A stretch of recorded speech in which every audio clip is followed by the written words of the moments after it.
ഇനി ആരോഗ്യമുള്ള പല്ലുകൾക്കായി ഡോക്ടർ ദിനക്സ് ഫാമിലി ഡെന്റൽ ക്ലിനിക്ക് തന്നെ ചൂസ് ചെയ്യും. കൂടുതൽ വിവരങ്ങൾക്കായി കോൺടാക്ട് 6238355070. DR പിഷാരടിയെ അനുസ്മരിച്ച് CSA.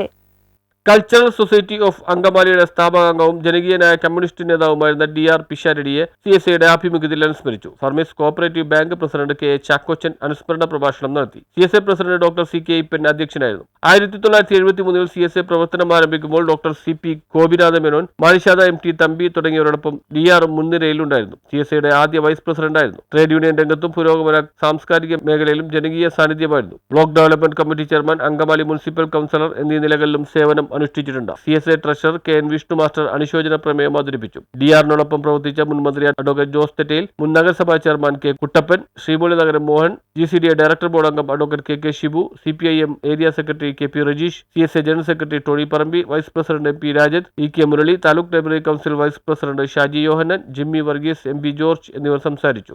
ഞാൻ 2ാം ക്ലാസ്സിലും 3ാം ക്ലാസ്സിലും പഠിക്കുമ്പോഴാണ് DR ശ്രീമൂലം സ്കൂളിൽ പഠിക്കുന്നത്.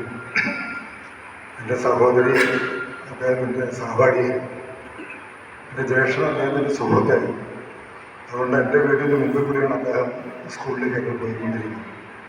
അപ്പോൾ തീർച്ചയായിട്ടും അദ്ദേഹം എൻ്റെ വീട്ടിൽ വരും. എൻ്റെ കുടുംബാംഗങ്ങളുമായിട്ടെല്ലാം ഇടപെടലും വളരെ സൗഹൃദത്തോടുകൂടി, സ്നേഹത്തോടുകൂടി, വളരെ വിനയത്തോടുകൂടി പെരുമാറുന്ന ഒരാളാണ്. ചെറുപ്പം മുതലുള്ള എൻ്റെ ഓർമ്മ ഇനിയും അദ്ദേഹത്തെ ആരാധ്യപുരുഷനായിട്ട് മാറുന്നത് ശ്രീമൂലയുടെ അപൂർവ സ്കൂളിൻ്റെ വാർഷികത്തോടനുബന്ധിച്ച് എൻ്റെ ജ്യേഷ്ഠൻ എഴുതിയൊരു നാടകം. ആ നാടകം ജ്യേഷ്ഠൻ്റെ സ്വന്തം നാടകമല്ല, ടാഗോറിൻ്റെ ഹോം കമ്മിങ് എന്ന് പറയുന്ന കഥ.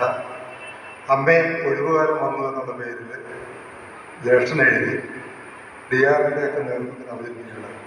അത് വെൺമണി വിഷ്ണുവിൻ്റെ സഹോദരിയായ ശ്രീദേവി, രാധ, എൻ്റെ സഹോദരി കുസുമം, എല്ലാവരും നാടകം അഭിനയിച്ചത്. News bureau, Angamaly.